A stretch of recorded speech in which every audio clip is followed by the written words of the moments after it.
walem. Warwaki erokamano ruodhwa. Ka wachako somo 18 wagoni erokamano kendo warwaki ni mondo ichake kodwa mitieka kodwa e nying Yesu Kristus. Amena. Wasom. Nyasaye osingore ni Sara biro nyuolo Isaka. Ruoth Nyasaye nofwenyore ni Ibrahim but yien milemoe mag Mamre. Noyudo yweyo e dho hembe ka chieng' kech. Kane oting'o wang'e nopoko neno ji adek kochung' e nyime. Noringo kodhi romo nigi kendo nogoyo chonge piny mokulore nyaka e lowo. Eka nowacho niya, Ruoth kiyie koda to kik ikadh makirawo kuoma.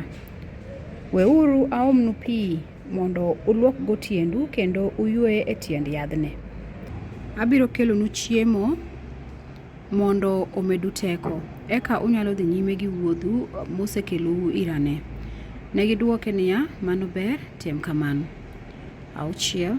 Kuom mano Ibrahim noreto kodhi ir Sara e hema mowachone niya, kaw mogo moromo ditni 3 mondo itedgo kuon piyo piyo.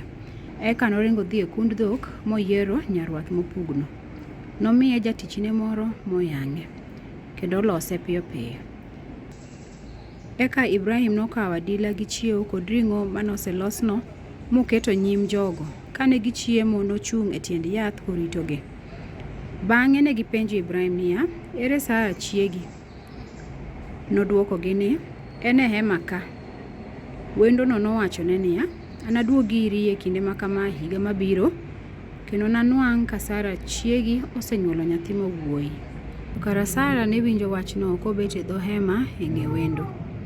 Ibrahim gi Sara ne josedoko oti kendo ndalo Sara mag nyuol nosekadho. Kuom mano Sara nonyiero e chunye ka wacho niya, bende danyuol nyathi ka aseti kama to chwora bende osedoko moti. Eka Ruoth Nyasaye nopenjo Ibrahim niya, ang'o momiyo Sara nyiero ka wacho ni bende danyuol nyathi ka asedoko moti kama? Ruoth Nyasaye nomedo penje niya, bende nitie gimoro manyalo tama? Abiro duogo iri e kinde makama higa mabiro kendo nanwang' ka Sara osenyuolo nyathi mawuoyi kaka asewacho. Sara noluor ahinya omiyo nokwer ni ok onyiero, to Ruoth Nyasaye nowachone niya, ooyo, ne nyiero. Ibrahim okwayo Nyasaye mondo owe Sodom. Bang'e jogo nowuok ka Ibrahim kogi kendo ne gichopo kuma ne ginyalo nenogo Sodom. Ruoth Nyasaye nowacho e chunye niya, bende dapand Ibrahim gima dwaro timo? Nyikwaye nodoko oganda maduong' kendo maratego, mi ogendni duto ma e piny nokwaya mondo agwedhgi kaka asegwedho Ibrahim. Aseyiere mondo ochik nyithinde kod nyikwaye olu yorena ka gitimo timbe mabeyo kendo makare. Kamano natimne gik moko duto mana asesingorane. Omiyo Ruoth Nyasaye nowacho niya, nitie ywak mang'eny nikech richo madongo ma jo-Sodom gi jogo Gomora osetimo.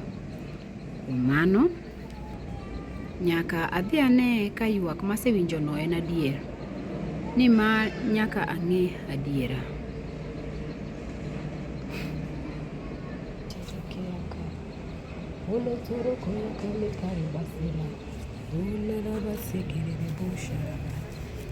Nyasaye iwinjo ywak jogi, Jehova iwinjo ywak jogi, Wuora iwinjo ywak wuori, iwinjo ywak Jehova niwinjo ywakna, niwinjo ywakna Jehova mistera miresa.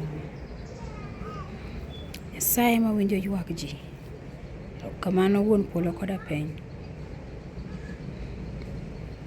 Jogo nowuok momako yo madhi Sodom, to Ibrahim nodong' kochung' e nyim Ruoth Nyasaye.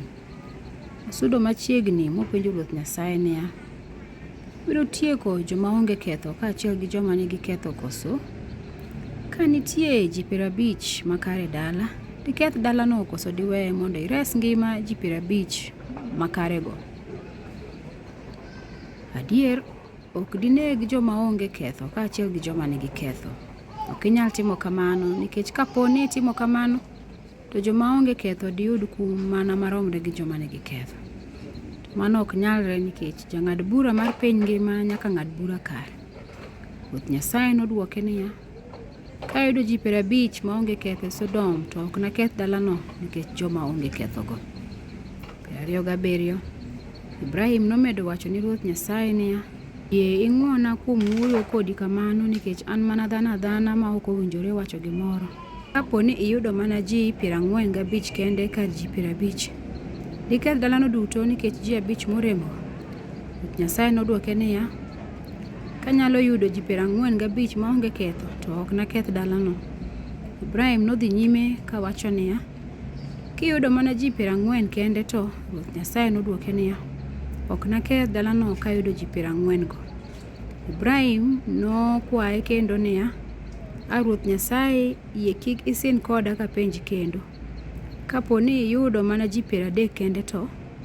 Nodwoke ni, ok nakethe nikech ji 30 go. Ibrahim nochako wachone niya, Ruoth Nyasaye yie ng'wona kuom penji wach kendo. Ka ji 20 kende emiyudo to? Ruoth Nyasaye nodwoke niya, ok nakethe kayudo ji 20. Eka nowacho ni Ruoth Nyasaye kendo niya, yie kik isin koda Ruoth Nyasaye kapenji wach mogik. Bende diketh dalano kapo ni iyudo mana ji 10 kende? Ruoth Nyasaye nodwoke niya, ok nakethe kanyalo yudo ji 10 go. Kane Ruoth Nyasaye osetieko loso gi Ibrahim, noa mi Ibrahim bende nodok e hembe. Erokamano Ruodha, Nyasach polo koda piny, Nyasaye maratego, Nyasaye in emimiyowa rieko kendo imiyowa tekre mondo wasom wachni.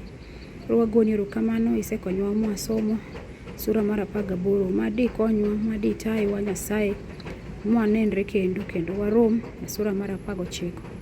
Walemo wagoni erokamano e nying Yesu Kristo Ruodha. Amena.